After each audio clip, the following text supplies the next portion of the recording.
Hey guys, I'm going to be doing part 9 today for Levi. Sorry if it's a little weird.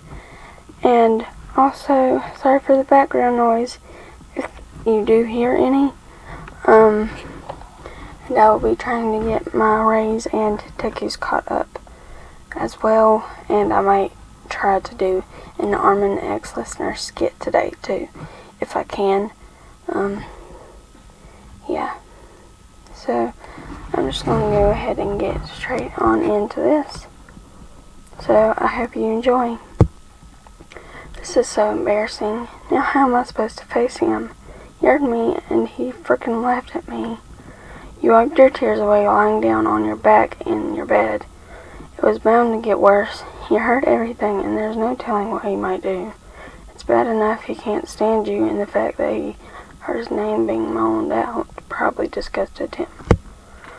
He started to tease you when you had to face him, and working on the group project along with him is bound to be the worst, most awkward group session in your life. Knowing Petra, she'll snoop until she finds out, and I don't think you'll have a problem with telling her too. I mean, after all, they've been friends since glue-eating days. But she's also your friend too, Wyan, and I highly doubt that she'll make fun of you as well. You're just being a girl, and it was a slip-up. I can totally lie about it. But how the hell am I going to come up with a lie about me moaning out loud like that? Oh, frick it, you said, getting out of your bed and putting on a black hoodie. You opened your door and made your way back into the bathroom. You picked up one of the lit candles and blew the rest before making your way downstairs. You can see Levi sitting on the couch in the family room with his eyes closed and devious smirk plastered on his face. This is going to be harder than I thought. You figured that he was sleeping and almost made a clean dip into the kitchen before, "Boy, princess," he called. You could hear him shifting slightly on the beige fabric of the couch, taking in a deep breath. You peeped your head around the corner to see him. You opened your mouth, but nothing but more of a squeak, taken as a yes, could be heard throughout the house. There's no telling what he was going to do. God dang him and his straight face. He stared at you as you forced yourself into the family room. "What?" you asked. The feeling of his eyes on you made you feel uneasy. Goosebumps covered your arms and an ice-cold shiver ran through your spine. You took a deep breath and looked out at your feet, avoiding Levi's hard eyes. Your heart was thumping loudly against your chest to a point where he could even hear it. He knew he made you nervous. Levi stood up and walked toward you slowly. "Oh crap, here we go. Let the harassment begin. And where the hell is his shirt?" He smirked at your facial expressions as he continued to get closer. You backed up slightly, trying not to stumble over your own feet. Once again, you faced Levi's hard chest as his gaze pierced the top of your head. This was the first part of his experiment, to see how long it'll take before you crumble beneath him. And that, of course, it didn't take as long as he thought it could. As he thought it would. "Can you please step back? You're invading my personal space, and what the hell is your shirt?" you exclaimed, placing both of your hands on his bandaged chest, pushing him back. But he didn't move. Levi smirked at you as you continued to push him back.